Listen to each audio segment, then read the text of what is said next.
Chapter 1. The Trial Bell Before the Moon Rises.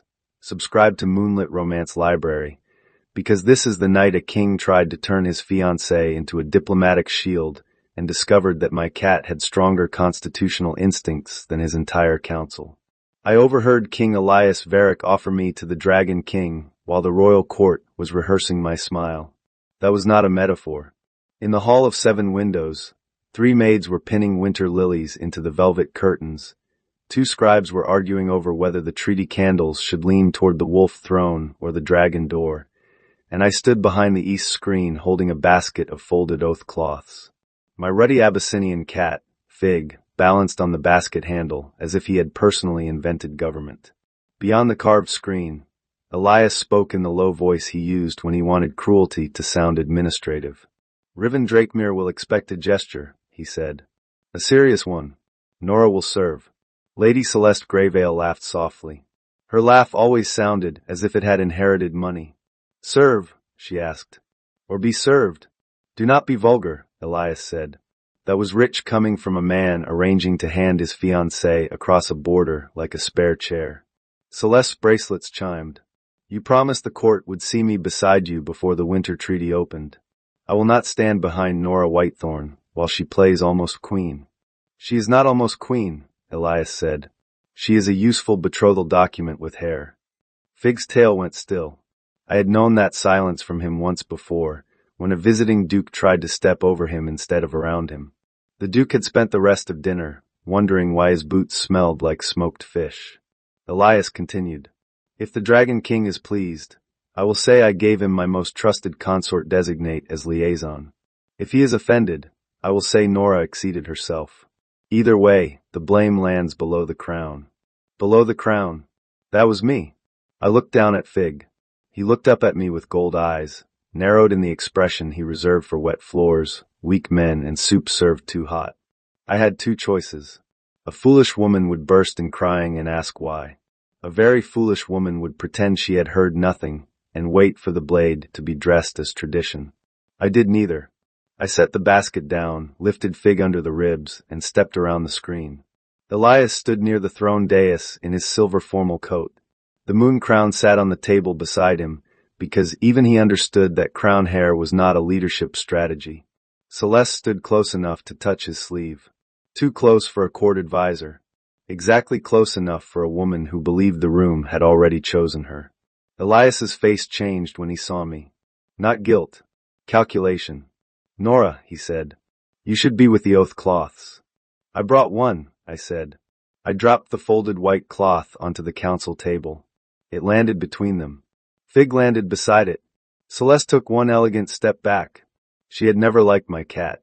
Fig had once sat on her prayer cushion and looked bored during her entire speech on humility. Remove that animal, she said. He is a witness, I said. Elias smiled. Cats cannot witness royal matters. Fig placed one paw on the oath cloth. He disagrees, I said. A scribe at the far wall made a sound that wanted badly to be a cough. Elias's eyes sharpened. You heard a private discussion and misunderstood it. Good, I said. Then we should let the court understand it publicly. His smile vanished. I walked to the base of the dais and reached for the trial bell.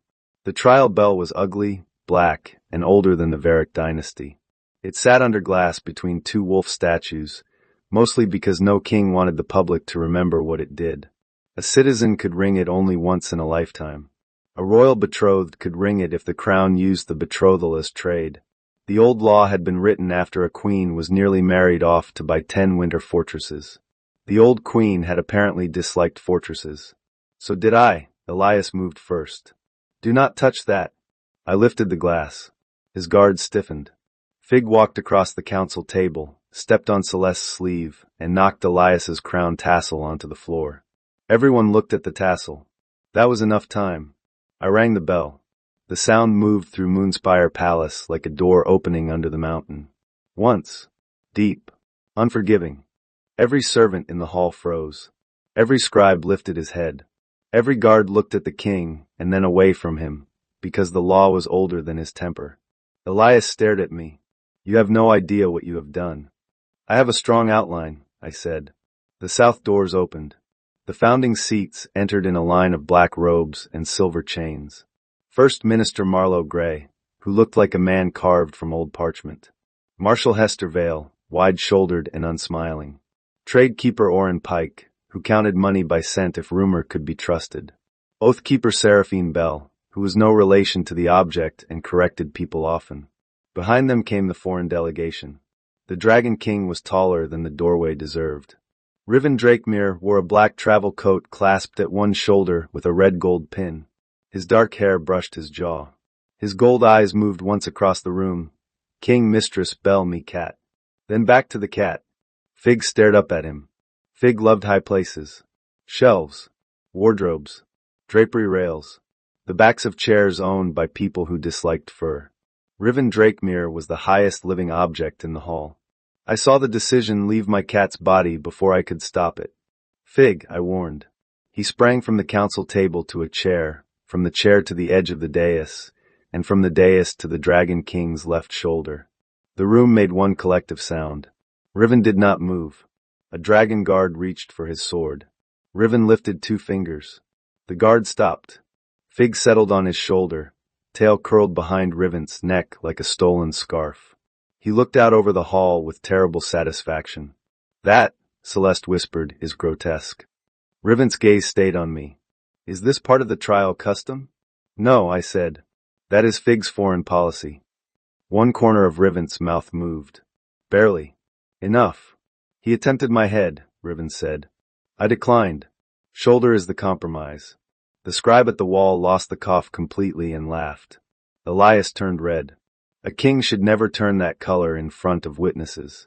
It makes the crown look like a cooking accident. Oathkeeper Seraphine stepped forward. Nora Whitethorn, royal consort designate of Moonspire, you rang the trial bell. State your petition. I looked at Elias. Once, I would have asked him to explain. Now I gave him the explanation he had earned. King Elias Varric used my betrothal as a foreign bargaining shield, I said. He intended to place treaty risk on me while claiming success for himself. I petitioned for royal misconduct review. I also petitioned to enter the crown fitness trial. The hall went silent. Even Fig stopped purring. Marlowe Gray blinked as if someone had placed a live frog on a legal text. You petitioned to replace the king? Temporarily if he passes review, I said. Permanently if he does not. Celeste laughed. It came out too sharp. You fold oath cloths. I turned to her. Yes. I know which ones are clean. The first Real laugh came from the dragon's side. Riven did not laugh. He only looked at me, as if Moonspire had finally done something worth his travel. Chapter 2. The crown test opens. The first rule of a royal trial is that everyone suddenly loves procedure. People who had ignored procedure for 10 years began naming clauses with the desperate speed of children hiding broken plates. Elias demanded a private session. Celeste demanded decorum. The treasurer demanded a chair because standing during constitutional crisis was apparently bad for his knees. Oathkeeper Seraphine did not ask anyone's preference. The bell has been rung, she said. The court hears. Elias stepped down from the dais. This is an embarrassment engineered by a wounded woman. Fig, still on Riven's shoulder, sneezed. The sneeze dropped one orange hair onto the Dragon King's black coat. Riven looked at the hair. Evidence, he said. That time 2 scribes laughed. Elias pointed at me. Nora is emotional. Correct, I said. I am emotionally opposed to being traded. Marshal Hester Vale folded her arms. That is a defensible position. Celeste's mouth tightened. First Minister Marlowe looked at the law slate. The Open Crown article permits challenge only if the sitting monarch turns a citizen's body, bond, or legal status into treaty payment without consent. I heard the words, I said. The room has witnesses. A cat, Celeste said. A scribe, I said. 2 maids behind the lily curtains. A guard near the south screen. Lady Celeste, who was present and has not denied it. And Dragon King Riven Drakemere, who arrived in time to hear enough to ask why a woman was being discussed as a gesture. Riven's gold eyes shifted to Elias. I did wonder, he said. Cold. Polite. Worse than anger. Elias spread his hands. A treaty delegation requires symbolic hospitality. Nora was to be given authority. Then sign that statement, I said. I pulled the trial ledger from beneath the oath cloth and turned it to a blank line. Write it down, I said. Sign it. A king who meant generosity can survive ink. His jaw locked. I had learned this about Elias. He loved spoken power because spoken power evaporated. He hated ink because ink had a memory. Paperwork survives people's memories. It also outlives their excuses. Seraphine slid a parchment forward. The king may clarify his intent in writing. The parchment sat on the table. Elias looked at it as if it had insulted his mother. Fig stood on Riven's shoulder and leaned forward, fascinated. Riven lifted one hand and placed it gently against the cat's chest to keep him from climbing onto his head. No, he said. Fig chirped. Still no. The room watched the Dragon King negotiate with 10 pounds of Abyssinian ambition. Riven did not blush. He had the advantage of being too terrifying for embarrassment. Elias had no such advantage. This is absurd, Elias snapped. That is not a legal category, Seraphine said. I liked her. Marlowe Gray adjusted his spectacles. Since the king declines written clarification, the Crown Fitness trial opens. Both King Elias and petitioner Nora Whitethorn will be tested before the founding seats. Celeste made a wounded sound. You cannot let a guestroom girl compete for the wolf throne. Tradekeeper Oren Pike looked at her. The bell did. The bell is metal. Metal has disappointed me less than people, Oren said. A small ripple moved through the hall. Not laughter exactly. A loosening. The beginning of a crowd realizing the untouchable king could be touched by law. Elias heard it too. He lifted his chin. Fine. Test her. Test me. By dawn she will be back counting napkins, and by treaty dinner Lady Celeste will sit beside me where she belongs. Celeste smiled. Fig chose that moment to leap from Riven's shoulder to the council table. He landed in front of the crown. One paw went directly into the open ink dish. Fig, I said. He stepped onto the crown cloth. A black paw print appeared on the white silk beside the moon emblem. No one spoke. Then Marshal Hester said, Mark the record, the crown has been inspected. The hall cracked. Not loudly. No one dared laugh fully yet, but the sound moved like sparks under a door. Elias's face darkened. Riven looked at the paw print. Then at me. Your witness is direct. He is a repeat offender, I said. Fig lifted the inked paw as if displaying credentials. And he lacks polish. The throne has enough polish. That was the second time I almost smiled at the Dragon King. The first test came immediately. Marlowe Gray named it the test of public weight. Any claimant to Munspire's crown had to hear 3 emergency petitions without preparation. The old kings had designed it badly on purpose. A pretty speech could survive 1 problem. It rarely survived 3. The doors opened to the public gallery. People poured in, servants, minor nobles, market clerks, 2 innkeepers, 1 woman carrying a basket of burnt bread, and a little old tax widow named Mrs. Lorne who had once slapped a magistrate with a receipt. She climbed the 3 steps to the speaking mark and looked at Elias. My king, she said, my street has sent 7 complaints about the north drain. Your office returned them marked, not urgent. This morning the drain burped mud through my stove. Elias blinked. Celeste whispered, drainage? During a crown trial? Mrs. Lorne turned to her. Your hem is 6 inches above street level. Of course you are confused. The gallery enjoyed that. Elias recovered his court voice. My steward will review the matter. Your steward reviewed it into my soup, Mrs. Lorne said. Marlowe made a note. Then Mrs. Lorne faced me. I did not promise gold. I did not promise miracles. I asked the clerk for the drainage ledger, found the street number, and saw the issue had been transferred between offices 4 times because no department wanted to pay.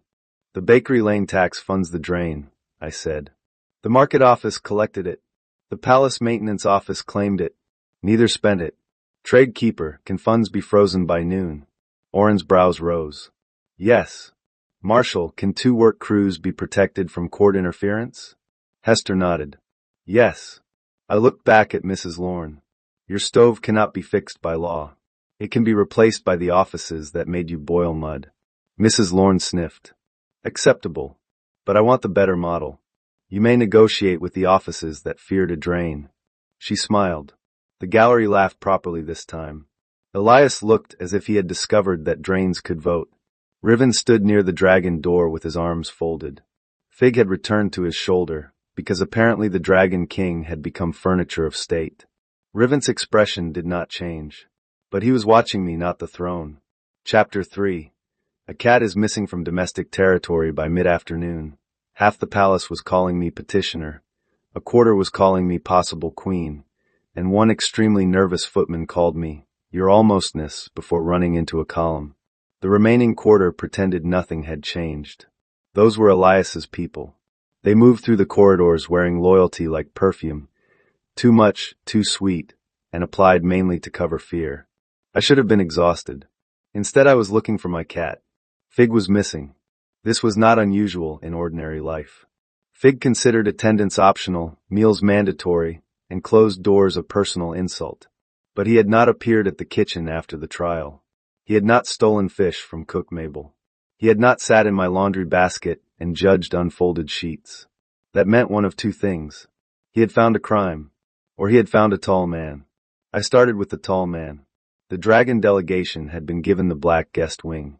The corridor outside it smelled faintly of ash tea, oiled leather, and terrified wolf servants pretending not to peek. 2 dragon guards crossed their blades when I approached. "State business," one said. "I am retrieving stolen property." The guard's face hardened. "What property?" A low voice from inside the suite said, "A small mountain animal with opinions." The guard stepped aside. I entered. At first I did not see Fig. I saw Riven Drakemere's black travel cloak folded over a map chair. Then the cloak moved.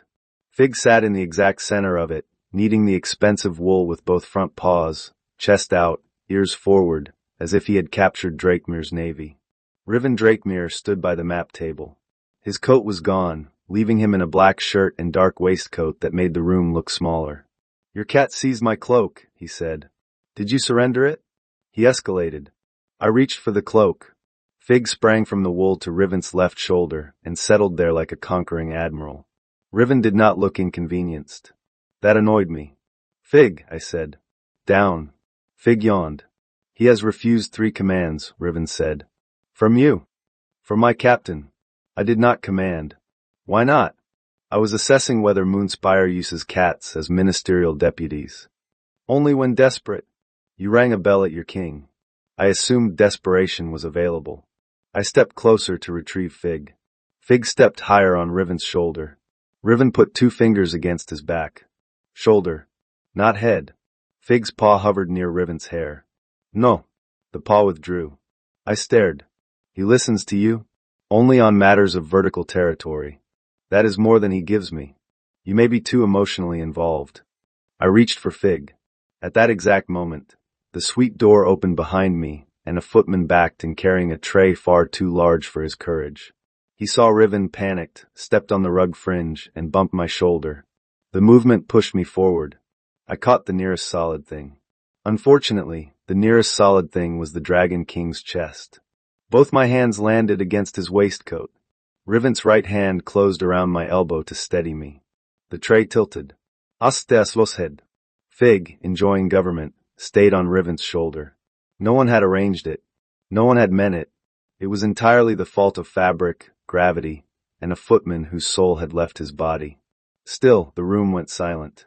My palms knew the shape of Riven's chest through heavy cloth for exactly 2 seconds longer than public dignity recommended. Riven looked down at my hands, then at my face. "Your cat has escalated to logistics," he said. I stepped back at once. "Your rug attacked me." The footman whispered. I apologized to the rug. Riven released my elbow slowly. Not possessive, not reluctant enough to be rude. Just slow enough for every dragon guard to suddenly study the walls. I lifted Fig off his shoulder. Fig objected by becoming heavier. "You're coming with me," I said. He placed one paw on Riven's collar as if clinging to an embassy. Riven looked at him. "The treaty wing will survive." Fig chirped. "It has survived worse." I narrowed my eyes. "Are you comforting my cat?" "He appears to hold rank." "In his head." "That is where many ranks begin." I hated that I laughed. It was small. Almost nothing. Riven noticed anyway. That was dangerous. On the way back to my office, Fig rode in my arms with the satisfied bonelessness of a creature who had created foreign contact and suffered no consequences. That was one meeting, I told him. He blinked. Do not arrange a second. He blinked again, which meant he was absolutely arranging a second. The second founding test was held in the kitchens. This was Seraphine's idea. She said a ruler who could not enter a kitchen without making staff afraid would eventually starve in a palace full of food. I suspected Cook Mabel had suggested it and threatened to demonstrate with a ladle. Elias entered the kitchen first and immediately made 2 mistakes. He wore white gloves. Then he asked where the silver tasting spoons were. Every dragon guard in hearing distance looked at him. Cook Mabel, who had outlived 4 head stewards and 1 kitchen fire, stared at the king as if considering whether white gloves counted as seasoning. We do not bring silver near dragon guests, I said. Elias smiled. I was asking generally. Generally poor timing, Mabel said. The staff laughed before they remembered he was king. Marlowe Gray marked something on his slate. The test was simple. Feed the palace, the public petitioners, and the foreign delegation after a morning of chaos using only what had already been ordered. No new purchases. No blaming staff. No sending servants running into walls. Elias gave a speech about abundance. Then he asked Celeste to select the menu. Celeste selected honey-glazed venison, sugared pears, cream cakes, and moonwine foam. Cook Mabel said, for dragon soldiers, street masons, and Mrs. Lorne's drainage crew? Celeste lifted her chin. Good food improves morale. So does having enough of it, Mabel said. I opened the storage ledger. There was plain meat, black bread, root soup, salted plums, ash tea, goat cheese, winter onions, and 2 crates of apples bruised on one side. Enough, if no one got theatrical. Plain meat for dragon guards, I said. Root soup for workers. Black bread with cheese for petitioners. Apples cut around the bruises for everyone. No sweet glaze near the dragon table. No ceremonial foam near anyone who wants to keep their dignity. Thane, Riven's captain, appeared in the doorway. I object only to the absence of dignity foam. I wanted to see it lose. Mabel pointed a ladle at him. You can chop onions. Thane looked to Riven for rescue. Riven, who had entered behind him, said, serve the alliance. Thane accepted the knife with the expression of a soldier ordered into a tragic campaign. Fig escaped my arms at that moment and leapt to Riven's shoulder again. No, I said. Riven looked at the cat, who had already settled. The decision appears appealed. Denied, I said. Fig placed 1 paw on Riven's collar. Riven placed 2 fingers before the cat could climb higher. No crown. No head. We discussed this. Mabel leaned toward me. That cat has better access to the Dragon King than half the court. That cat has no paperwork, I said. Neither does half the court, Mabel said. Elias heard. His knife slipped on an apple. Not enough to cause danger. Enough to send the apple rolling across the floor. Fig shot from Riven's shoulder after it. Riven moved to catch him. I moved too. We collided beside the flour barrel. His hand went to my waist. Mine caught his sleeve. The flour barrel tipped but did not fall because Riven's knee braced it. A cloud of white flour puffed upward and settled across Elias's dark formal boots. The room stared. Cook Mabel said, well, the king has finally contributed to bread. The kitchen broke. Even Thane bent over the onions, shoulders shaking. Elias looked down at his flour-white boots. Celeste whispered, say something commanding. He lifted his chin. This is unacceptable. Mabel looked at the flour. That is usually what Doe says before I fix it. I should not have laughed. I laughed. So did the staff. Riven released my waist as soon as I was steady. His fingers left no claim, only heat through the fabric that my mind had no professional reason to remember. The gallery of kitchen workers remembered for me. By supper, half the palace was saying the Dragon King had caught me in the flour cloud while Elias got breaded by monarchy. Chapter 4. The map test. The third founding test began with a map and ended with Fig stealing the border. The map was old, large, and rude. It covered the entire council table, leaving no room for elbows, cups, or Elias's injured pride. Moonspire lay in pale silver ink. Drakemere territory burned in dark red. Between them ran the Ashbine border, a narrow mountain road with 6 trade gates, 3 watchtowers, and enough historical resentment to season soup for a decade. Marshal Hester placed 3 markers on the road. 3 incidents in 8 days, she said. A grain cart overturned near Wolf Gate. A dragon courier delayed at Black Bridge. A treaty casket went missing between the neutral shrine and our customs post. Each side blames the other. The candidate must respond without turning one cart into a war. Elias smiled as if the test had finally become royal enough for him. Deploy riders, he said. Close the border until Drakemere explains. Riven stood across the table. Nothing in his face changed. That was worse than if he had frowned. Close all trade, Orrin Pike said slowly, during Winter Treaty Week. Temporary firmness shows strength, Elias replied. Temporary firmness also empties bakeries, Orrin said. Celeste stepped in. The people will endure inconvenience for dignity. Mrs. Lorne had somehow been allowed into the gallery again. She called, Does dignity butter bread? No one answered her. I studied the map. Where was the grain cart going? Hester pointed. Moonspire. Who owned it? A wolf merchant. Who delayed the dragon courier? Our customs clerk says the courier lacked the right wax. Which wax? Moon wax. Dragon couriers do not use moon wax. The treaty book says ash seal or iron clip. Marlowe glanced at the law clerk. The law clerk nodded. I looked at the missing casket marker. And the treaty casket? Neutral carrier, Hester said. Gone from the shrine by sunrise. So one incident hurts our food, one insults their courier, one embarrasses both. That is not a border pattern. That is someone shaking both tables and waiting to see which king spills wine first. Riven's gaze sharpened. Elias snorted. Or dragons are testing us. If dragons wanted to test us, they would not begin with paperwork at a customs desk, I said. No offense, Your Majesty. Riven said, some offense taken on behalf of paperwork. Paperwork is brave in its own way. It lies flatter than most soldiers. A few ministers looked between us as if unsure whether we were arguing, flirting, or founding a new office. Fig ended the uncertainty by jumping onto the map. Fig.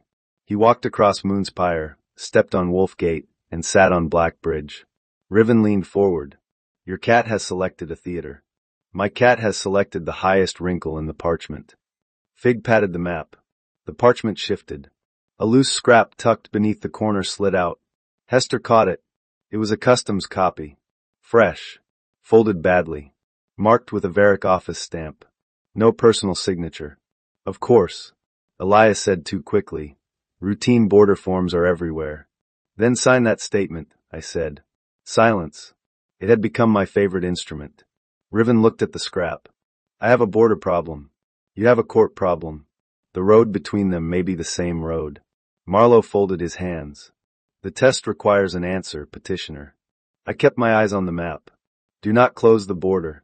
Send a mixed inspection group with both seals. No arrest without 2 witnesses, 1 wolf and 1 dragon. Feed the delayed couriers publicly.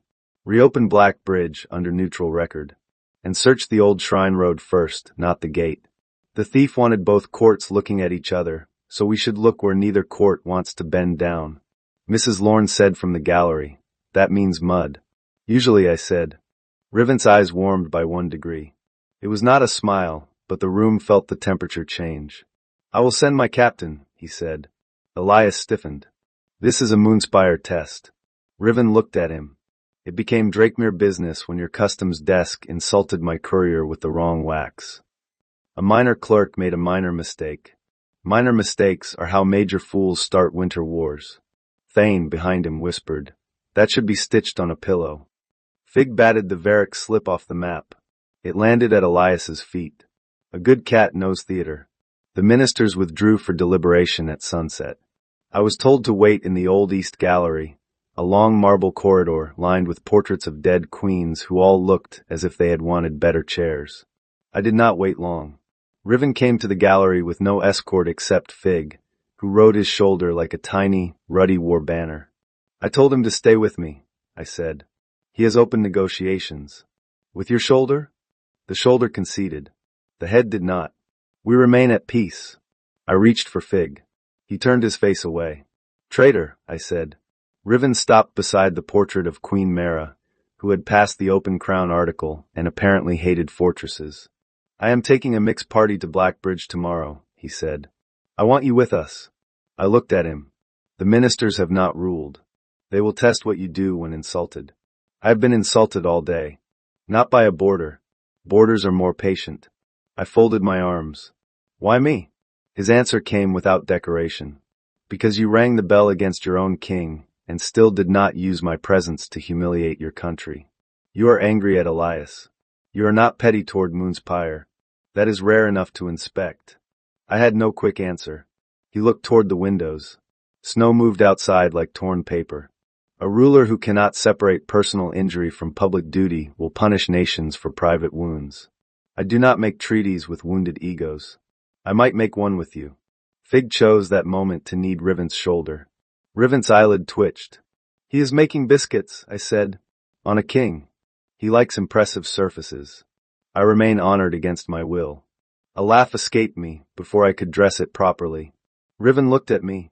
The gallery felt suddenly too narrow.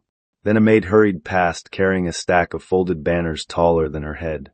She saw us, squeaked, and tried to bow while still walking. The banners slid. Riven caught one side. I caught the other. The fabric dropped over both our arms, pulling us toward each other until we stood close enough that the dragon pin at his shoulder nearly touched my cheek. The maid whispered, I have made diplomacy worse. No, Riven said, eyes on me. You have made laundry ambitious. I should have stepped back immediately. I did step back, but the banner snagged on my sleeve, and for 3 ridiculous seconds the possible Queen of Moonspire and the Dragon King of Drakemere were tied together by ceremonial fabric while my cat sat between us on his shoulder looking like the officiant. Mrs. Lorne appeared at the end of the hall. She took one look at us and said, Good. Someone is finally tying the treaty properly. Then she walked away. I closed my eyes. Riven said very quietly, the witness pool expands. Do not write that down. I am tempted. Fig purred. Chapter 5. Black Bridge was not black. It was gray, cracked, damp, and offended by carts. Snow gathered along the stone rails. The river below moved under a skin of ice. Wolf guards stood on one side in silver-gray cloaks. Dragon guards stood on the other in black. The neutral shrine sat uphill, a square stone building with no windows and an excellent view of everyone blaming everyone else. The mixed party arrived badly. That was good. A neat arrival would have meant everyone had practiced lying. I came in a plain riding cloak with the trial ledger under my arm. Fig traveled inside the cloak until he discovered Riven's horse was taller than mine. Then he climbed from my saddlebag, crossed my lap, jumped onto the neck of my horse, offended the horse, launched onto a guardrail, and finally landed on Riven's shoulder when Riven dismounted. No one moved. Riven looked at the cat. You crossed the military line. Fig looked over the bridge. And without papers, Riven added. Thane said, Shall I arrest him? No. He would claim diplomatic height. I reached for Fig. Give him back. Riven turned slightly so I could lift him. Fig stepped behind Riven's neck and out of reach. He is evading extradition, Riven said. He is embarrassing me. Those are often linked. A wolf guard laughed. A dragon guard laughed. Then both looked startled to have agreed on something. Good. That was how peace usually began, not with a speech, but with 2 soldiers accidentally laughing at the same nuisance. We searched the shrine road first. Elias's steward, Perrin, had sent a statement saying the casket must have been taken by dragon riders. The dragon courier said the shrine priest had closed the gate before dawn. The shrine priest said he had closed the gate because a wolf patrol told him to. The wolf patrol said no such thing and looked sweaty. No one had asked the road. Roads are honest if you know how to read dirt. The mud under the shrine wall showed cart grooves too narrow for a treaty wagon. A handcart. One wheel dragged. A person had pulled it downhill toward the old laundry path, not the border gate. Not dragon riders, I said. Thane crouched. Too small. Too dull, I said. No one steals a treaty casket on horseback if a laundry cart can do it without being saluted. Riven looked at the road. Who controls laundry carts? Stewards. Maids. Anyone who thinks people do not look below eye level. He looked at me. You do. I have a cat. Everything important happens below eye level until he climbs it. Fig on his shoulder chirped. The trail led to the winter market below Black Bridge. Stalls had been packed away for the snow, but one fish seller still operated under a blue tarp with the determination of a woman who trusted cod more than politics. Fig smelled fish and became a foreign incident. He launched from Riven's shoulder to the fish stall. The seller shouted. Fig grabbed a dried copperfish charm, not an actual fish, and ran under the tarp. I went after him. Riven followed. So did Thane, 2 wolf guards, 1 dragon clerk, and the fish seller, who screamed, "That ornament belonged to my mother." Fig shot through the back of the stall into a narrow storage lane. I ducked under the tarp and nearly slipped on ice. Riven caught my forearm before I hit the crates. Again, not planned. Again, entirely the fault of Fig, weather, and a fish seller's dead mother. His hand was steady. His thumb rested over my sleeve, not my skin. Respectful. Infuriatingly memorable. The lane was too narrow for both of us to pass without touching. He turned sideways. I turned sideways. We still brushed shoulder to chest, cloak to coat, breath to cold air. The fish seller reached the tarp behind us and stopped. "Oh," she said. "No," I said. Riven did not look away from me. "The investigation continues." "Yes." "With urgency." "Correct." "Then why are neither of us moving?" "Because your coat is caught on my ledger strap," I thought. I looked down. His coat clasp had hooked the leather loop of my trial ledger. I lifted the strap. He lowered his head enough for me to unhook it. "Too close." From behind us, Thane said, "I can report that the suspect is still fleeing and the investigators are tied by paperwork." "Do not report that," I said. Riven's mouth moved. I might keep the phrase. We freed the ledger and followed Fig. The cat had stopped behind 3 broken barrels. He sat beside the copperfish charm and a strip of black wax cloth stamped with a half-moon mark. Not dragon wax. Not official wolf wax. Private household wax. Grey Vale. Celeste's family. I picked it up with a cloth. Riven's face went very still. "Your king's chosen lady has reached at the border. Or someone wants us to think so." "You protect her?" "No," I said. "I protect the record from my temper." He studied me for a long moment. "That is why I asked you here." The fish seller arrived, panting. "My mother's charm." Fig placed 1 paw on it. "He is holding evidence," Thane said. "He is stealing jewelry," I said. The fish seller eyed Fig. "Can he hold it for 5 more minutes if it ruins Lady Celeste?" I liked her immediately. The missing treaty casket was found an hour later in a locked smoke shed behind the market. It had not been opened. That mattered. Whoever stole it did not want the treaty contents. They wanted the countries angry. Inside the shed, under the shelf, Fig found a second clue, a scrap from a palace kitchen list. Cook Mabel's handwriting. But not Mabel's ink. Someone had copied the list badly. The word onions was spelled onions.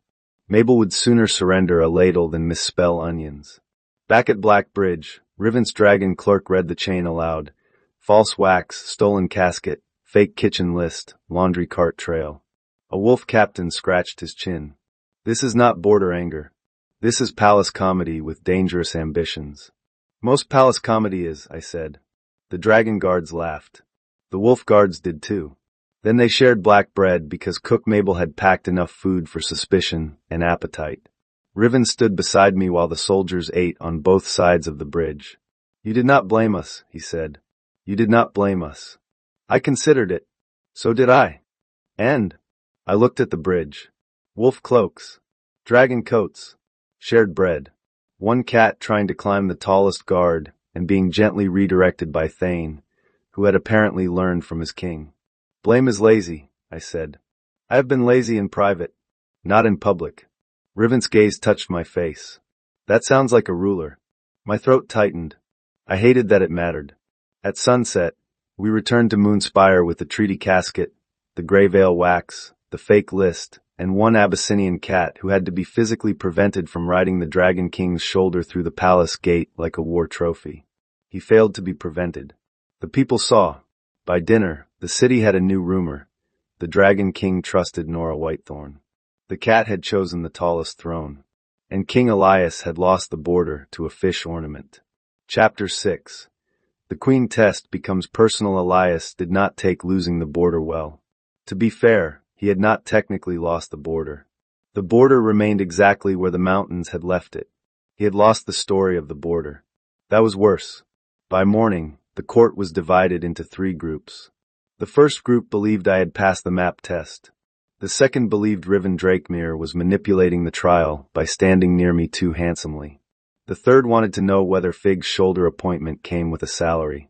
I was in the old council office sorting witness statements when Iris, a junior clerk with ink on her chin and courage still learning to walk upright, slipped inside.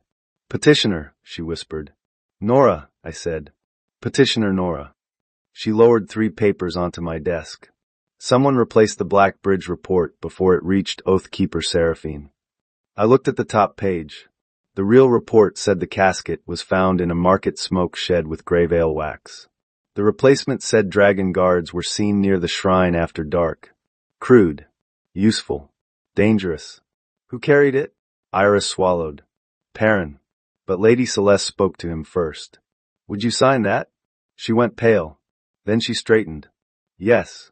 If you promise not to let them send me back to copying guest seating for men who do not know left from right." I turned the witness ledger toward her. Her first signature came out small. She looked at it, frowned, and added a firmer line beneath her own name. "Better. I promise to promote you if I survive the day." That is not legally firm. "Good. You are learning." She almost smiled. A thump sounded in the corridor. Then a second. Then a dignified male voice said, "No." A chirp answered, "Still no." I closed my eyes. Riven appeared in the doorway with Fig on his shoulder and a velvet cushion in one hand. "Your cat was attempting to occupy the dragon banner pole," he said. "I have redirected him to a less inflammatory altitude." I looked at the cushion. "Why do you have that?" "He rejected it." Iris stared at the Dragon King. Riven noticed and stepped back from the doorway, so she had space to leave if she wanted. She did not leave. "Good. Your Majesty," I said, "did you come to return my cat or report that he has conquered fabric?" "Both. Also this." He handed me a sealed dragon note. It was from his courier. The same courier delayed at Black Bridge. The courier had recognized Perrin. Perrin had been at the customs desk the morning the wrong wax demand appeared. Not as a steward on business. As a visitor speaking privately with the clerk. I added the note to the ledger. Fig leaned from Riven's shoulder and tried to bite the ribbon. "No," Riven said. Fig's paw rose toward his hair. "No head." Fig withdrew it. Iris whispered, "That is the most stable diplomacy I have seen this week." Riven looked at her. "Do not overpraise it. He may ask for territory." She laughed, then looked horrified at herself. I did not correct her. Laughter was not treason unless Elias was losing. The next hearing was set in the Hall of 7 Windows. The founding seats would review the 3 tests and decide whether Elias retained the active crown or whether the final public vote moved forward. Celeste arrived dressed like victory.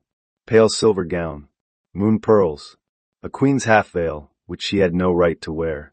She stepped beside Elias with one hand on his arm and the other holding a folded silk handkerchief, ready for whatever performance required tears. Fig saw the veil. I saw Fig see the veil. "No," I said. He was already gone. He leapt from the side bench to the railing, from the railing to a chair, from the chair to the hanging edge of Celeste's veil. Celeste turned. Fig held on. The veil pulled sideways. Celeste gasped and spun. The silk unwrapped from her hair, looped around Elias's shoulder chain, and tied them together in one long glittering mess. Elias grabbed the veil. Celeste grabbed Elias. The veil grabbed both of them harder. The hall froze. Fig landed on the council table with the loose end in his mouth. Then he trotted toward Riven. Riven looked down at the cat. "You may not annex the veil." Fig dropped it on Riven's boot. Riven looked at me. "Is this evidence?" I covered my mouth with the ledger. Marlowe Gray cleaned his spectacles for far too long. Marshal Hester said, "The court notes Lady Celeste is wearing queen regalia without office." Celeste stopped untangling. Her face lost color. Seraphine looked at Elias. "And the king permitted it." Elias said, "This is ceremonial confusion." Mrs. Lorne shouted from the gallery, "Looks more like laundry confusion." The laugh that followed was not small. It filled the hall. Celeste, cheeks red, tried to reclaim dignity by lifting her chin. Unfortunately, the veil was still around Elias's shoulder chain. When she moved, his upper body jerked after her. Riven said under his breath, "Moonspire's chain of command is visual." I should not have heard. I did. I bent over my ledger and pretended to write. "What are you writing?" he asked quietly. "Nothing appropriate. Good records are honest." Some honesty must be postponed. The official hearing resumed after 2 maids and 1 deeply tired marshal freed the king from unauthorized bridal fabric. Then Elias made his second mistake. He tried to accuse me of foreign influence. "Nora Whitethorn is compromised," he said. "The Dragon King has given her attention, access, and protection. Her cat is constantly in his company." "My cat is constantly on cupboards," I said. "No one accuses cupboards of treason." Riven looked at Elias. "If I were controlling her, your trial would be less embarrassing." The hall went perfectly silent. Then Cook Mabel laughed from the back row. One laugh became many. Elias's hands curled. Seraphine struck her staff once. "The court will return to evidence." I laid out the real report, the replaced report, Iris's witness statement, the Dragon Courier note, the gray veil wax, and the forged kitchen list. Not 20 tiny objects. 6 clear facts. 1. The casket was stolen to provoke blame. 2. The false trail pointed at dragons. 3. Perrin carried the replacement report. 4. Celeste spoke to Perrin before it changed. 5. Elias benefited if the border crisis made him look strong. 6. I solved the crisis without insulting Drakemere or excusing Moonspire. Marlowe Gray asked Elias, "Did you authorize Perrin to alter the report?" Elias said, "No." Perrin was brought in. He looked at Elias. Elias did not look back. That decided Perrin's loyalty with impressive speed. "The king told me to keep the court stable," Perrin said. Lady Celeste said the petitioner must look foreign-touched before the final test. Celeste made a sound like a dropped teacup. "He lies." Perrin looked at her dress. "My lady, I lied for you. Do not insult my training." The gallery erupted. Even Hester Vale looked at the ceiling. Elias shouted for silence. No one gave it to him quickly. That was the moment I saw he was no longer the center of gravity in the room. A king can lose a crown before anyone removes it. He loses it when people stop fearing his embarrassment more than their own truth. Chapter 7. The final test was not scheduled. Real leadership rarely is. It arrived at midnight with a snow-covered courier, a broken bridge chain, and 3 wagons of winter grain stuck between Moonspire and Drakemere territory. The wagons were escorted by wolf drivers and dragon guards together. Someone had cut the counterweight rope at the old Ashbine lift, leaving the wagons trapped in the ravine road with storm clouds moving in. No one was hurt. Yet, that mattered. It also meant we could still be useful instead of dramatic. The founding seats assembled in the lower war room. Elias arrived late, hair damp, coat fastened wrong. Celeste came after him with no queen veil and a face full of punished silk. Riven arrived with Fig on his shoulder. At this point no one commented. That was how fast an absurdity could become protocol. Marshal Hester pointed at the ravine map. "The lift cannot move until the rope is replaced. The storm will close the upper pass by morning. If grain freezes there, both border towns lose half their winter supply." Elias said, "Send engineers." Hester stared at him. "We are sending engineers. The question is who commands passage, whose guards hold the road, and whether the treaty casket travels first or the grain." Elias hesitated. Not because he was stupid. Elias was not stupid. That made his failures less forgivable. He could see the shape of danger when it affected him. He struggled when danger required him to value people outside his reflection. "The treaty casket travels first," he said. "The agreement must be secured." Orrin Pike closed his eyes. Riven's face went quiet. I looked at the map. The grain wagons sat lower. The treaty casket could travel by horse through the upper Priest Road. The grain could not. If we prioritized ceremony, people in the border towns would spend winter eating apologies. "Grain first," I said. Elias snapped. "You would risk the treaty?" "I would write the treaty on an empty flour sack if I had to." "Food first." Cook Mabel, present because Grain knew her name, whispered, "Bless that girl's common sense." Celeste said, "A ruler must think symbolically." Mrs. Lorne, somehow present again, said, "A ruler must eat symbolically too?" Seraphine did not hide her smile fast enough. I pointed to the map. "Dragon guards hold the north edge because they have the better night sight. Wolf engineers repair the lift because they know the old counterweight. Mixed witnesses seal the treaty casket, and send it by Priest Road with 2 riders from each side. Every wagon gets marked publicly at departure and arrival, so no one can claim theft." Hester nodded. "And command?" I looked at Riven. He looked back. The room watched. This was the trap inside the test. If I took command alone, Elias could call me arrogant. If I gave it to Riven, he could call me foreign-touched. If I gave it to Elias, the grain might still be waiting for a speech by spring. "Joint Field Order," I said.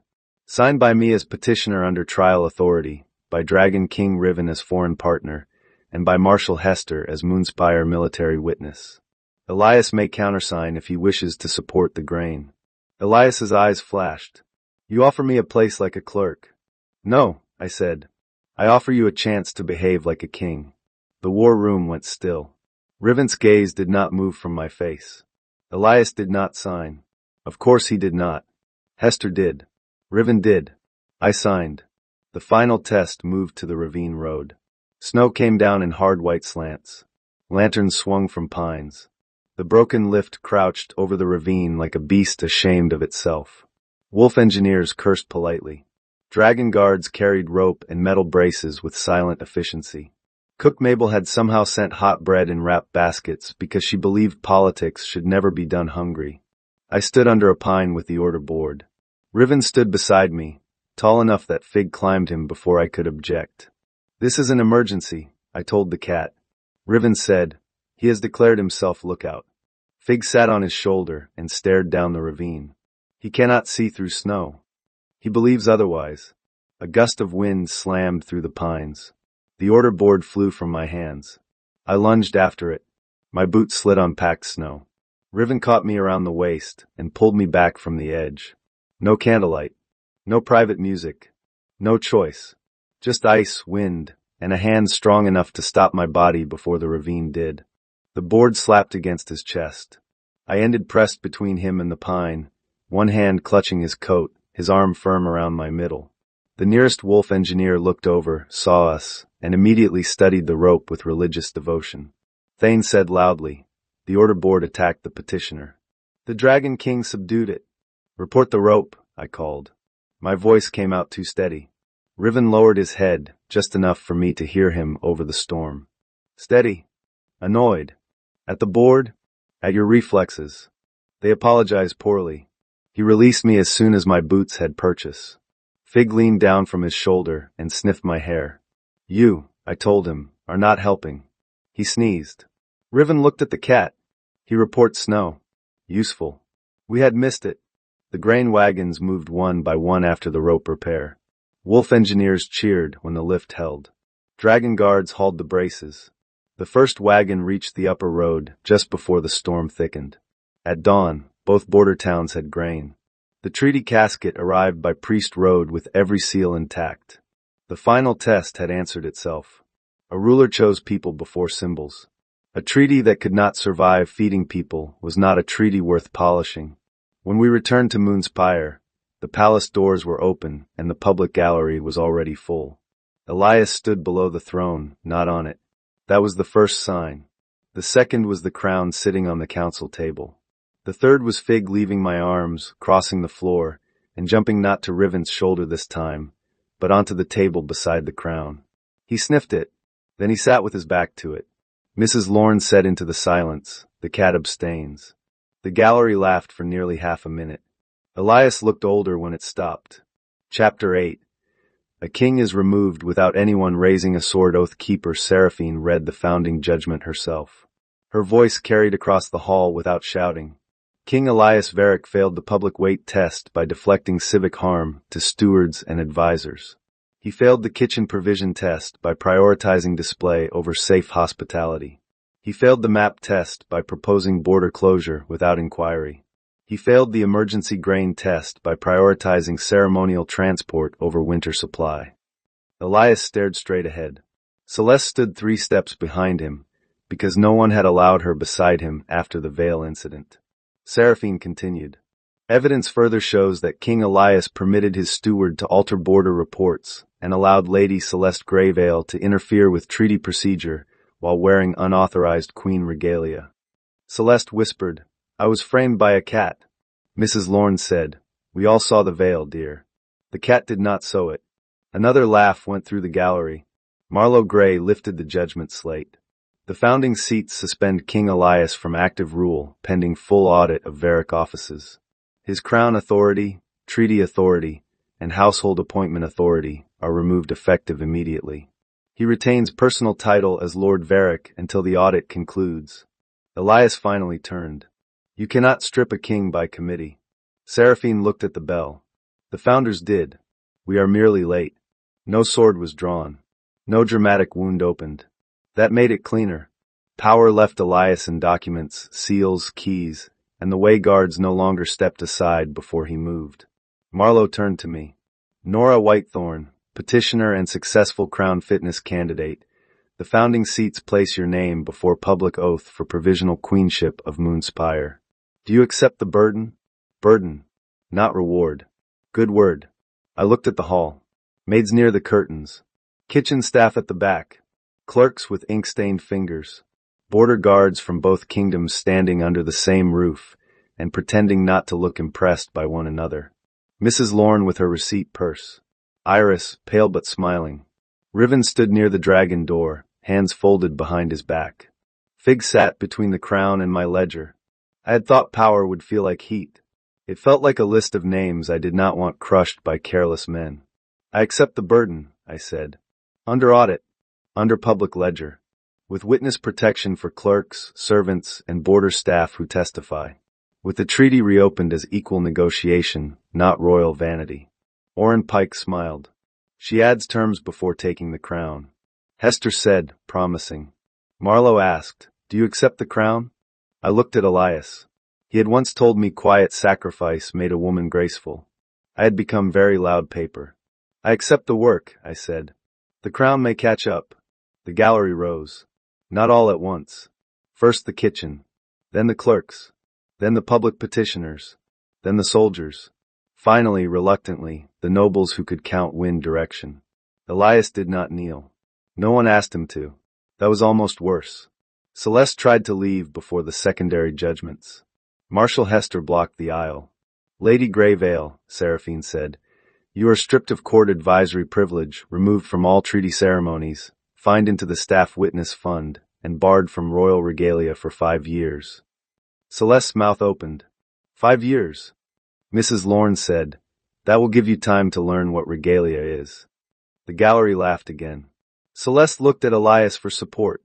Elias was busy discovering that suspended kings have limited use as umbrellas. Perrin, the steward, was removed next. Audited. Barred from every office that kept keys, seals, or reports. When guards searched his coat, they found 3 account books, 2 false wax stamps, and 1 pastry wrapped in palace linen. Cook Mabel pointed at the pastry. That is my apricot fold. Perrin said, I was hungry. So was Honesty, Mabel said. You fed neither. Even Riven looked down for a moment. I suspected he was hiding a smile. The treaty ceremony happened at noon. Not the old one. The old one had seated Drakemere lower than Moonspire, and fed everyone symbolic food no one liked. It also included a ceremonial sugar stag meant to represent the unity of the wolf houses. The stag stood proudly for 13 seconds. Fig jumped onto the table, hooked 1 sugar antler with his teeth, and ran. The antler snapped off. The hall inhaled. I said, I will replace the stag. Riven looked at the broken sugar body. Was it important? It represented unity. It was fragile. Mrs. Lorne said. Then it was accurate. That settled the old ceremony. I rewrote the seating in plain ink while Orrin watched approvingly, and Elias watched as if ink had betrayed him personally. Equal tables. Plain food. 2 seals. Public witness. Riven read the first page. You removed the clause naming Drakemere as volatile party. It was rude. You also removed the clause naming Moonspire as historic guardian of the pass. It was fictional, and replaced both with shared bridge maintenance. Bridges are harder to flatter and easier to repair. His eyes lifted to mine. Queen Nora. The title moved through me like a bell struck underwater. Provisional, I said. Still heavier than guest room supervisor. The sheets were less political. I doubt that. Fig climbed onto the treaty table. No, I said. He walked directly toward Riven. Riven extended his arm without looking away from me. Fig crossed onto his sleeve and climbed to his shoulder. The entire hall watched the cat take his now familiar seat. Riven said, "The ambassador has arrived." I said, "He is not paid." "Then he is like many nobles, but more useful." The treaty hall laughed. Elias did not. That improved it. When we signed the peace, Riven's hand brushed mine on the seal press. Not an accident this time. Not quite deliberate either. A pause. A question asked in pressure and released before it could demand an answer. I looked at him. He looked back. Fig placed one paw on the seal press. The new treaty received 2 royal seals and 1 small paw mark at the edge. Marlowe Gray stared at it for a long time. Then he said, "The record will show the mark was ceremonial." "The record lies kindly," I said. Riven's mouth curved. Peace begins with compromise. Chapter 9. The cat requests a foreign visit. The first week of my provisional reign taught me that a crown is mostly paper with witnesses. I signed drainage orders. I opened the staff witness fund. I removed 4 stewards who had mistaken keys for birthright. I moved Mrs. Lorne's stove replacement to the top of the civic compensation list because she had already threatened to bring the muddy old one to court and cook soup in it. I also opened the foreign house in the old East Gallery. It was not glamorous. The outer office had crooked shelves, a window that admitted more opinion than light, and one desk so slanted that pens rolled toward the wastebasket as if seeking early retirement. I loved it immediately. The foreign house would keep public copies of treaty records, border complaints, witness protections, and every foreign guest order that used to vanish into royal convenience. In the first hour, I wrote one rule across the front ledger. If power wants privacy, make it sign for the door. Fig slept in the records basket, which meant the office had passed inspection. Iris became assistant keeper of public records. She cried in the records room, then pretended dust had attacked her. I let her have that. Cook Mabel sent her a cake shaped like a ledger. The icing read, "Do not let men edit facts." Fig ate the corner that said men. Accurate. Elias remained in the palace under audit, technically dignified and practically supervised by 2 clerks who looked 15 years older by dinner. He tried to send me a private letter. I returned it unopened with a public receipt. He tried to request a private conversation. I offered him a hearing room with witnesses. He stopped requesting.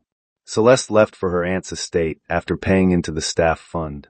The last I saw of her, she was stepping into a carriage wearing a plain traveling cloak and no pearls. Fig sat on the palace steps and watched her go. She looked at him. He yawned. Justice is sometimes a yawn from the right animal. Riven stayed 3 more days for treaty details. On the first afternoon, he came to the foreign house and knocked. The door was open. He still knocked. Every clerk in the outer office looked up as if a mountain had asked permission to enter a cupboard. "May I enter?" he asked. I looked at the open doorway, then at him. "You know you can fit." That was not the question. The room went very quiet. Iris suddenly found urgent business with blank paper. I said, "Enter." Only then did he cross the threshold. That was Riven's most dangerous habit. He made permission feel less like a rule and more like being seen. Fig disappeared every morning and was found every morning on Riven's shoulder. By the 3rd morning, I stopped pretending surprise. I entered the dragon office without knocking because the door was open and because Fig had stolen my breakfast sausage. Riven sat at the map table. Fig sat on his shoulder with the sausage in his mouth. "Return that," I said. Riven looked at the sausage. "To you or to the law? Both have suffered." Fig chewed. "The evidence is diminishing," Riven said. I crossed the room. "Fig." The cat backed up. Riven placed 2 fingers behind him. "No head." Fig stopped. "You are enjoying this," I said. "I am maintaining borders. On your own skull." The smallest border dispute of the week. I reached for Fig. He leaned away. Riven leaned forward slightly to help. The movement brought his shoulder lower and his face closer. I took the cat around the middle. Fig refused to release the sausage. Riven held the other end between 2 fingers. For one absurd second, the Queen of Moonspire and the Dragon King of Drakemere negotiated custody of stolen meat through an Abyssinian cat. Thane entered, saw us, and turned around. "I will return when the summit concludes." "Stay," Riven said. Thane stayed facing the wall. I tugged the sausage. Fig growled like a teapot. Riven said, "He has a firm position. He is theft. Firm theft." I laughed. Not almost. Not small. A proper laugh. Riven's eyes changed. The room changed with them. Fig used the distraction to swallow the last bite. "Criminal," I said. The cat licked his nose. Riven reached toward his shoulder, and for the first time, Fig allowed him to scratch lightly behind one ear. "He trusts you," I said. Riven's hand stilled. "Does that recommend me?" "It recommends your height." A harsh but fair credential. Silence settled. Not empty. Not awkward. Something alive and standing very still. Riven pushed a folded map toward me. "I leave tomorrow," he said. "The Ashbine Road is open, but not clean. There are still false tariffs, frightened merchants, and 3 missing wagons from before the trial. I want a permanent joint inquiry." "You ask Munspire's queen?" "I ask the woman who followed mud instead of pride." I opened the map. The border road spread between us. "You already have my answer." "Do I?" "Yes. Joint inquiry. Mixed witnesses. No sealed reports without public copies. First route inspection in 10 days. His mouth moved. "Efficient." "Disappointed?" "No. I was preparing a longer argument. Use it on the bridge. It likes speeches." He leaned one hand on the table. "Nora. Not Queen Nora. Not petitioner. My name." Fig, traitor and diplomat, settled on the map between us. Riven looked at him. "We are being supervised. He likes to feel included." "Does he object?" "To everything." "Specifically?" "Hard to tell." Riven came around the map table slowly. Slow enough that I could step back. I did not. He stopped at a proper distance. Infuriating man. Wonderful, infuriating man. "I will not ask the crown for what the woman has not chosen," he said. "When I first entered your hall," he said, "your king was trying to spend you. You answered by putting him under law. I was angry. Yes. But you did not make your anger stupid. No one had ever praised me like that. Pretty, yes. Useful often. Patient before I learned better. But not that." I looked at the map because his face had become difficult. "You make peace sound like accounting. Good accounting prevents bad funerals." He paused. "Too grim?" "Slightly. Good accounting prevents bad winter soup." "Better." His smile came then. Small. Real. Fig stood, stretched, and climbed from the map to Riven's shoulder. Riven did not look away from me as he lifted 2 fingers. "No head." The cat obeyed. I said, "You have taught him one boundary. He has taught me several." "Such as?" "Never underestimate someone who looks decorative. Never trust a quiet court. Never offer a woman to a dragon unless you are prepared for the woman to take your throne and the cat to take the dragon." That was too much. I smiled before I could stop myself. Riven saw it. He always saw too much. Chapter 10. A piece with teeth and a door that opens 10 days later, I rode to Blackbridge as queen. Provisional queen, yes. But the bridge did not care about provisional. Neither did winter. Neither did merchants, ropes, grain, old resentment, or Fig, who escaped his travel basket before we reached the 1st-mile marker and spent the rest of the road attempting to climb anything taller than a pony. The joint inquiry camp sat on the neutral hill above the bridge. Wolf tents on the west. Dragon tents on the east. Shared kitchen in the middle because Cook Mabel had written a note saying, "If men split the soup, they will split the truth next." No one argued with Mabel anymore. Riven met me at the road marker. He wore black again, of course. A dragon king apparently owns no colors that do not make people consider their life choices. His hair was tied back loosely, which Fig immediately viewed as an insult to climbable texture. "No," I said before the cat moved. Riven lifted his arm. Fig jumped to his shoulder. "You assisted him," I said. "I prevented a head attempt. By rewarding the shoulder. Compromise remains the soul of treaty work." Thane, behind him, said, "The cat has signed more treaties than some lords." "The cat can keep a schedule," I said. Fig sneezed. The inquiry uncovered the rest by noon. The false tariffs had been arranged by 3 border clerks loyal to Perrin, who had taken payment from Greyvale merchants to slow dragon goods and blame Drakemere for the shortage. The missing wagons had not been stolen by either side. They had been redirected to a private warehouse, where flour and iron braces were being held until prices rose. A war almost began because greedy people discovered winter was profitable. That explanation was ugly. It was also clear. Clear villains are easier to punish than fog. We opened the warehouse in front of wolf witnesses, dragon witnesses, market elders, and Mrs. Lorne, who had invited herself because she said bridges and drains were cousins. Riven let me give the order. I did not miss that. The warehouse doors opened. Inside were sacks of flour, 3 wagons, 6 boxes of iron braces, and 1 large painted portrait of Elias in heroic profile. No one spoke. Then Thane said, "The portrait is the most suspicious item." A dragon guard added, "It has followed us with its eyes." Mrs. Lorne squinted. "It has followed no one with its chin. That is painted for a balcony." The market elders laughed. The portrait was carried outside as evidence of financial vanity. A gust of wind caught the covering cloth and revealed Elias's painted expression to the whole camp. Fig from Riven's shoulder hissed. Riven looked at the portrait. "The witness disapproves of the angle." "The witness's taste," I said. The clerks confessed before dinner. Not from fear of dungeons. From fear of public accounts. Orrin Pike arrived with 3 ledgers and the expression of a man about to make arithmetic personal. By sunset, the missing grain was redistributed, the private warehouse was claimed for border relief, and the false tariff offices were closed under both seals. The final peace was signed on Black Bridge, not in a palace. That was my choice. Palaces make people perform. Bridges make them decide whether to cross. Wolf and dragon representatives stood on both sides. The treaty named shared road maintenance, equal customs rules, open witness records, and a winter relief store funded by fines from Varick and Greyvale offices. No flattery clause. No historical superiority.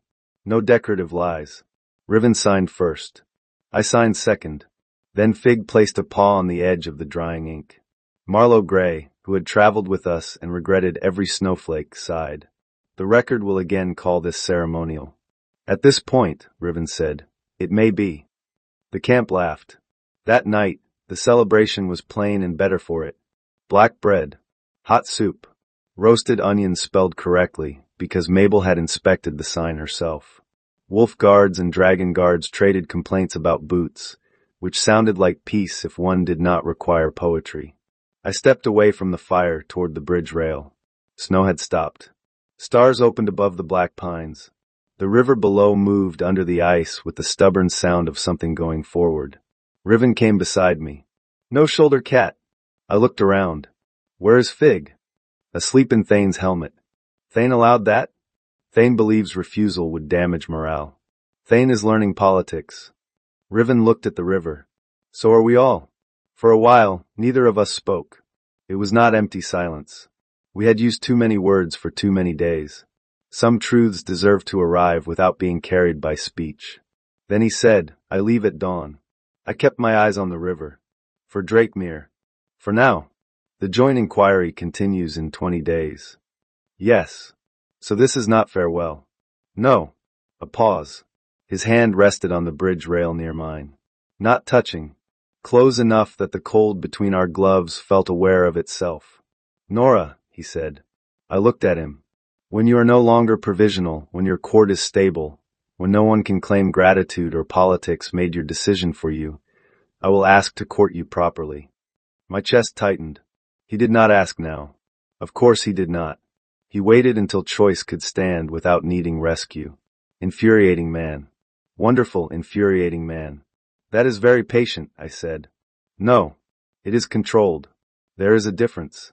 That answer should not have made me smile. It did. A shout came from the camp. Fig shot across the snow with Thane's helmet strap in his mouth. Thane followed at a run. "Return the command structure." Fig ran straight toward us. Riven sighed. The ambassador resumes work. The cat jumped onto the bridge rail, slipped on snow, and launched himself toward the nearest tall body. Riven caught him against his chest. I reached at the same time. My hands closed over Riven's. Fig was between us, purring with the smug force of a treaty seal. The camp arrived behind us and stopped. Every witness in 2 kingdoms saw the Queen of Moonspire and the Dragon King of Drakemere standing close on Black Bridge, both holding the same ridiculous cat. Mrs. Lorne's voice carried from the fire. Well, if that is not a public consultation, I do not know what is. The laughter rolled across the bridge. Riven looked at me over Fig's ears. The witness pool expands again. At this point, I said, the witness pool is a lake. Do you object? I should have stepped back. I did not. No. He heard the whole answer inside the small one. Slowly, giving me every chance to turn away, he bent his head. The kiss was brief, warm through winter, public enough to be honest, restrained enough to be ours. Fig, trapped carefully between our hands, sneezed. The bridge erupted. Thane said, the ambassador approves. Mrs. Lorne said, the ambassador has timing. I laughed against Riven's mouth, which ruined the dignity of the moment and improved it greatly. When we returned to Moonspire 3 days later, Elias and Celeste were gone from office, the border road was open, and the treaty held not because two crowns had smiled at each other, but because two countries had seen their leaders choose grain, bridges, witnesses, and truth over pride. Fig resumed sleeping in my office basket. Mostly. Sometimes he vanished. Whenever he did, I knew where to look. The Dragon King was usually in the highest chair. Fig was usually on his shoulder. And Riven, who had conquered mountain passes, winter roads, and a court full of suspicious wolves, would sit very still while my cat looked down at the world as if he had invented peace. At the end of every good story, someone asks where the kingdom changed. Moonspire changed at a trial bell. Drakemere changed at a bridge.